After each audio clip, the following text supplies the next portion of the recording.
Hello student, today we are going to discuss the topic is called as potential energy. Potential energy क्या है? अगर कोई भी object है उसमें एनर्जी स्टोर्ड है because of its position and और the state, because of position and the state is called as potential energy. अभी एग्जैक्टली ये पोटेंशियल एनर्जी होता क्या है, इसके लिए हम लोग एग्जांपल देखते हैं. फर्स्ट एग्जांपल, सपोज ये स्प्रिंग है और आपने इसको चाइल्डहुड में ये स्प्रिंग को कंप्रेस करके रखा है, कंप्रेस किया है बहुत जोर से, ये डायरेक्शन में फोर्स लगाया, कंप्रेस किया और कंप्रेस किया, तो इसको कंप्रेस करके यहाँ पे क्लिप लगा के इसको छोड़ दिया. पर सपोज आफ्टर 5 years यहाँ अपने स्प्रिंग को कंप्रेस किया और after 5 years you just open up that clip. So what will happen to the spring? Spring क्या करेगी? पॉप अप करेगी. अभी ये जब पॉप अप करेगी तो एग्जैक्टली हो क्या रहा है कि इसमें ये जो स्प्रिंग है अपने कौन से स्टेट में आना चाहेगी? ओरिजिनल स्टेट में आना चाहेगी. So what you did basically before 5 years you are doing some work in form of what? Potential energy. तो यहाँ पे पोटेंशियल एनर्जी के लिए और एक कंसेप्ट समझना चाहिए, वर्क क्या होता है. लेकिन आई टेल यू कि एग्जैक्टली अगर तुमको पोटेंशियल एनर्जी समझना है so you have to consider कि एग्जैक्टली फील्ड क्या है, what is a field, what is potential energy and what is work. These are the 3 concept you have to remember for this. अभी field के लिए I give you the example. Field क्या होता है? Suppose एक spider है, ये spider है, ये इसका नेट है. सो ये जो इसका नेट है, ये जो नेट है, the space around that particular wings is called as what? It's is field. Okay, अगर कोई भी इंसेक्ट आके इसके नेट के अंदर जाता है so he will caught up and he will eat that. Okay, so what is that? This space is called as what? The field. तो फील्ड समझ में आता है. अगर और एक एग्जांपल देती हूँ, ये सिंपल एग्जांपल है. और एक एग्जांपल देती हूँ, अगर एक कोई मास है, मास के सराउंडिंग में जो भी उसका फील्ड है, जो भी the space occupied which you will experience something over here, that is called as field. Something over here मतलब क्या क्या समथिंग फील करोगे? कुछ तो फोर्स एक्सपीरियंस करोगे. मतलब अगर कोई भी एक मास स्मॉल है, अगर इसके फील्ड के अंदर है so he will experience some amount of force. अगर ये फील्ड के बाहर है, सपोज यही मास यहाँ पे है, मास ऑफ 1 kg अगर बाहर है, so what do you think? ये कोई फोर्स एक्सपीरियंस करेगा? नहीं करेगा. क्यों? क्योंकि ये इनसाइड द फील्ड नहीं है, ये आउटसाइड द फील्ड है, तो ये फोर्स एक्सपीरियंस नहीं करेगा. तो ये फोर्स क्या हुआ? 0 हुआ. What do you think? इसका कोई पोटेंशियल रहेगा यहाँ पे, ये चीज पे, यहाँ पे आउटसाइड द फील्ड नहीं रहेगा. मतलब कोई भी चीज वो फील नहीं कर पाएगा. तो पोटेंशियल भी क्या रहेगा? 0 रहेगा. अभी ये पोटेंशियल 0 रहने के लिए आई गिव यू और 2 एग्जाम्पल. और एक एग्जाम्पल देती हूँ. सपोज अगर आपको क्लास ओपन करना है तो आप क्लास कौन से एरिया में ओपन करोगे? एक इंडस्ट्रियल एरिया में जाके क्लास ओपन करोगे. इज इट पॉसिबल कि वो क्लास चलेगा? नहीं चलेगा. क्लास ऐसे एरिया में ओपन करना चाहिए कि जहाँ पे लोग रहते हैं, बराबर. एक पीसफुल सिचुएशन होना चाहिए, पीसफुल एनवायरनमेंट होना चाहिए. वहां पे अगर आप क्लासेस ओपन करते हो देयर इज मोर पॉसिबिलिटी कि students will come over there. Second चीज, अगर आपको चाय की टपरी ओपन करनी है और अगर ये चाय की टपरी आप कहाँ पे ओपन करना चाहोगे? तो वहां पे जहाँ पे लोग ज्यादा आते हैं, और you can say the population of the people will be more, जैसे आउटसाइड ऑफ द कॉलेज के बाहर या क्लासेस के बाहर. यहाँ पे व्हाट कैन आई से, यहाँ पे पोटेंशियल ज्यादा रहेगा कि लोग ज्यादा है. Yes, so you can understand potential का कंसेप्ट कैसे है. देखो, it is a relative concept हुआ. और ये पोटेंशियल होने के लिए हम लोग को कहाँ पे जाना पड़ेगा? उस फील्ड के अंदर जाना पड़ेगा. अगर आप फील्ड के बाहर हो तो पोटेंशियल क्या है? 0 है. मतलब चाय की टपरी ओपन करने के लिए आपके अगर कॉलेज के बाहर ओपन करते हो या क्लासेस के सामने ओपन कर रहे हो, so that will be your chance will be more कि वहां पे ज्यादा लोग आए. So their potential will be more. और ये पोटेंशियल ज्यादा होने के लिए वो फील्ड में आना चाहिए. तो जहाँ पे वो फील्ड नहीं है, सो what you can say for this physics language में, फिजिक्स वालों ने हर एक चीज को इजी कर दिया है. तो हम लोग क्या बोलते हैं? इसको क्या बोलते हैं? इन्फिनिटी और इनफाइनाइट. ओके, या इन्फिनिटी पे है तो हम लोग को वहां पे कोई भी फोर्स नहीं है या पोटेंशियल नहीं है. अभी यहाँ पे ये रिलेटिव कंसेप्ट है. और एक बोला जाता है potential concept is a relative concept. अभी ये रिलेटिव कंसेप्ट के लिए एक एग्जांपल देना चाहूंगी मैं. Suppose I give you the example of Sachin Tendulkar. Everyone knows about him. Why everyone knows about him? Just because of कि ये सचिन तेंदुलकर है? नहीं, because of its work, consistently doing hard work. So कहना है इससे कि मैंने बोला कि सचिन के पास पोटेंशियल एनर्जी है, तो पोटेंशियल एनर्जी है तो क्या समझा? कुछ नहीं समझता है. उन्होंने जो काम किया है उसकी वजह से लोग उनको जानते हैं. So this is very important कि आपने क्या काम किया है, कि कौन से फील्ड में आपने कितना काम किया है.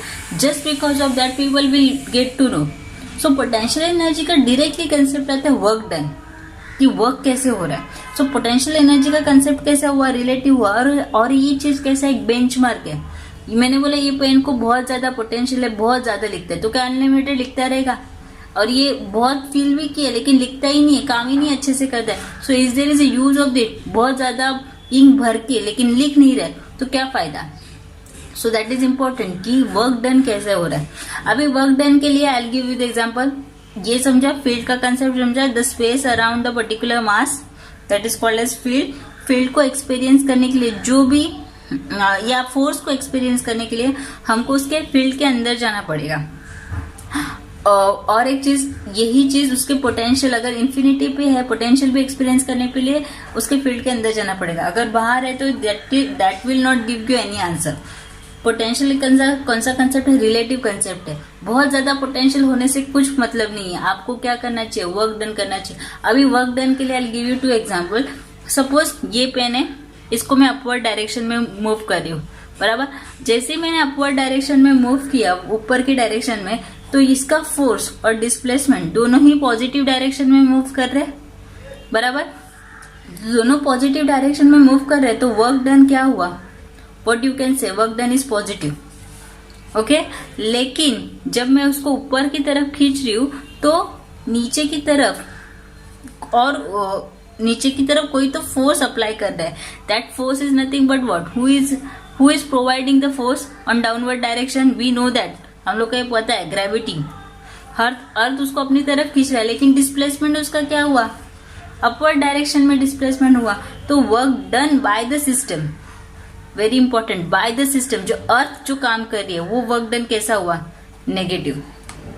इसके लिए पोटेंशियल एनर्जी का फॉर्मूला भी, अगर जब भी इसका और इलेबोरेट करते हुए ये वाले पॉइंट को, सपोज ये अर्थ है, ये आप हो, या कोई भी एक ऑब्जेक्ट है. ऑब्जेक्ट पे ये अर्थ अपनी डायरेक्शन में फोर्स लगा रही है, लेकिन ये ऑब्जेक्ट तो ऊपर जाना चाहता है. तो ये जो अर्थ फोर्स लगा रही है या अर्थ जो उसको खींच रही है, वो कौन से डायरेक्शन में रहेगा? नेगेटिव डायरेक्शन में रहेगा.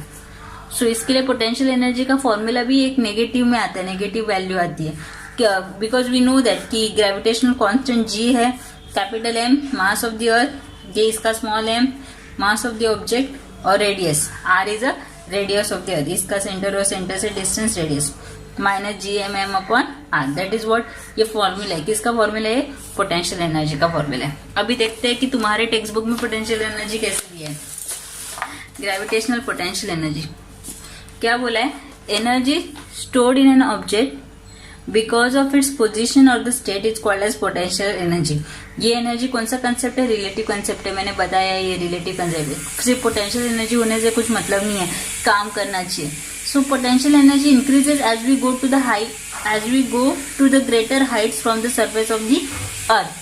बराबर है. जैसे ऊपर जा रहे हो तो पोटेंशियल एनर्जी बढ़ती जा रही है. तो अज्यूम करो कि ग्राउंड को हम लोग 0 कंसीडर करेंगे, एक हाइट, पर्टिकुलर हाइट पे एच पे एक मास ऑफ द ऑब्जेक्ट पे लेके जाएंगे, तो उसका potential energy, everyone knows this formula, mgh. Okay. यहाँ पे क्या है? ये जो h है वो रेडियस ऑफ द अर्थ से कम है. दैट इज इम्पोर्टेंट, ये याद रखना है कि इतना ऊपर नहीं लेके गए हैं. रेडियस ऑफ द अर्थ से ये हाइट कम है. g इज कांस्टेंट, तो पोटेंशियल एनर्जी का फॉर्मूला mgh है. g is constant in the sense कि 9.8 हम लोग अप्रोक्सीमेटली कंसीडर करते हैं, वो इक्वेटर और पोल पे चेंज होता है. That we know, that we are studied already. लेकिन अगर हम लोग एक हाइट के बाद इसकी एक पर्टिकुलर हाइट पे लेके जा रहे हैं कोई भी ऑब्जेक्ट को, जैसे कोई भी सैटेलाइट लॉन्च कर रहे हैं या कोई भी ऑब्जेक्ट एक पर्टिकुलर हाइट पे लेके जा रहे हैं, तो ग्रेविटी, एज वी नो कि जैसे ऊपर जाओगे तो ग्रेविटी क्या होती जाएगी? कम होती जाएंगी by increasing the height. So यहाँ पे potential energy, I already discuss this formula. ये फॉर्मूला कैसे आया? एच कैसे आया? ये R radius of the earth और ये H, earth plus H. Potential energy का formula I have already discuss why this is negative sign, because earth is pulling that object towards the centre of the earth. लेकिन वो object कहाँ जाना चाहता है? ऊपर जाना चाहता है, हम लोग उसको ऊपर भेजना चाहते हैं। Okay, so minus GMM. G is a gravitational constant. Capital M is a mass of the Earth. Small m is a mass of the satellite or the object, whatever. R plus H. ये point discuss किया अच्छे से। Infinite distance पे gravity क्या रहेगी?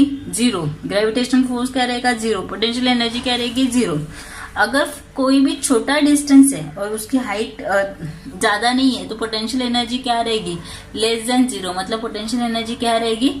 Negative रहेगी, क्योंकि अगर एक पॉइंट के बाद चला जा रहा है सो that is all together different कैसे वो एस्केप वेलोसिटी आ रहा है। लेकिन अगर वो अर्थ उसको अपनी तरफ खींचना चाहती है तो उसका पोटेंशियल एनर्जी क्या रहेगा? नेगेटिव रहेगा। आई already discuss this point. Thank you so much.